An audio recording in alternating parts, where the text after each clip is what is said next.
ಎಲ್ಲರಿಗೂ ನಮಸ್ಕಾರ. Welcome back to ಗಂಧದ ಗುಡಿ ಕ್ರಾನಿಕಲ್ಸ್. ಇವತ್ತು ನಾವು ಒಂದು ಸೂಪರ್ ರಿಫ್ರೆಶಿಂಗ್, ಹೆಲ್ದಿ ಹಾಗೂ perfect for summer, that is strawberry chia pudding ಮಾಡೋದು ಹೇಗೆ ಅಂತ ನೋಡೋಣ. ಇದು ಮಾಡೋದಕ್ಕೆ ತುಂಬಾ ಸುಲಭ, ನೋ ನೀಡ್ ಟು ಕುಕ್ ಹಾಗೂ ಕಿಡ್ ಫ್ರೆಂಡ್ಲಿ ಕೂಡ. ಸೊ ಮಕ್ಕಳಿಗೆ ಕೂಡ ಇದನ್ನು ಬ್ರೇಕ್ಫಾಸ್ಟ್ ಆರ್ ಹೆಲ್ದಿ ಡೆಸರ್ಟ್ ಥರ ಕೊಡ್ಬೋದು. ಈ ವಿಡಿಯೋನಲ್ಲಿ ಸ್ಟ್ರಾಬೆರೀಸ್ನ ಹೇಗೆ ಪ್ರಾಪರಾಗಿ ವಾಶ್ ಮಾಡಬೇಕು, ಹಾಗೆ ಚಿಯಾ ಸೀಡ್ಸ್ನ ಯಾವ ಥರ ತಿಂದರೆ ಬೆಸ್ಟ್ ಅಂತ ತಿಳ್ಕೊಬೇಕು ಅಂದರೆ ಕಡೆ ತನಕ ಈ ವಿಡಿಯೋನ ಮಿಸ್ ಮಾಡದೆ ನೋಡಿ. ಫಸ್ಟ್ ಸ್ಟ್ರಾಬೆರೀಸ್ ಕ್ಲೀನ್ ಮಾಡ್ಕೊಳ್ಳೋಣ. This is an important step. ನೀರಿಗೆ ಉಪ್ಪು, ಬೇಕಿಂಗ್ ಸೋಡಾ ಹಾಕಿ ಸ್ಟ್ರಾಬೆರೀಸ್ನ ವಾಟರ್ನಲ್ಲಿ ಒಂದು 5 ಮಿನಿಟ್ಸ್ ಸೋಕ್ ಆಗೋದಕ್ಕೆ ಬಿಡ್ತಾ ಇದ್ದೀನಿ. ಈ ಕಾಂಬಿನೇಷನ್ ಸ್ಟ್ರಾಬೆರೀಸ್ನಲ್ಲಿ ಇರೋ ಡರ್ಟ್, ಪೆಸ್ಟಿಸೈಡ್ಸ್ ಮತ್ತು ಸಣ್ಣ ಸಣ್ಣ ಹುಳುನೆಲ್ಲ ತೆಗೆದಾಕುತ್ತೆ. ಸೋಕ್ ಆದಮೇಲೆ ಇದನ್ನು ಕ್ಲೀನ್ ವಾಟರ್ನಲ್ಲಿ ರಿನ್ಸ್ ಮಾಡ್ಕೊಳ್ಳಿ. ಈಗ ಇದರ ಸ್ಟೆಮ್ಸ್ನೆಲ್ಲ ಕಟ್ ಮಾಡಿ ಸ್ಟ್ರಾಬೆರೀಸ್ನ ಚಾಪ್ ಮಾಡ್ಕೋಬೇಕು. ಸ್ಟೆಮ್ನ ಈ ಥರ ಆದರೂ ಕಟ್ ಮಾಡ್ಬೋದು ಅಥವಾ ಈ ಥರನೂ ಮಾಡ್ಬೋದು.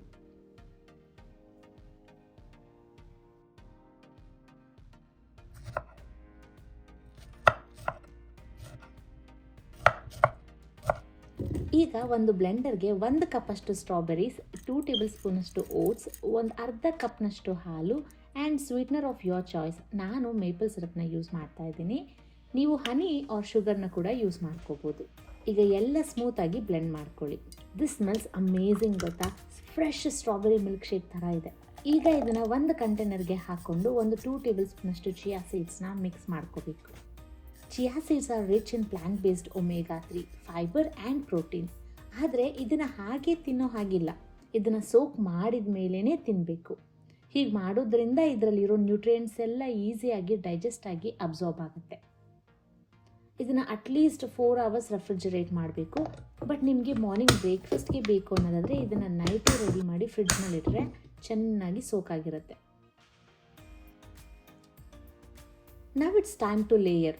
ನೈಸ್ ಆ್ಯಂಡ್ ಥಿಕ್ ಆಗಿರೋ ಈ ಸ್ಟ್ರಾಬೆರಿ ಚಿಯಾ ಮಿಕ್ಸ್ನ ಒಂದು ಗ್ಲಾಸ್ಗೆ ಹಾಕಿ ಮೇಲೆ ಕರ್ಡ್ನ ಲೇಯರ್ ಮಾಡ್ಕೊಳ್ಳಿ.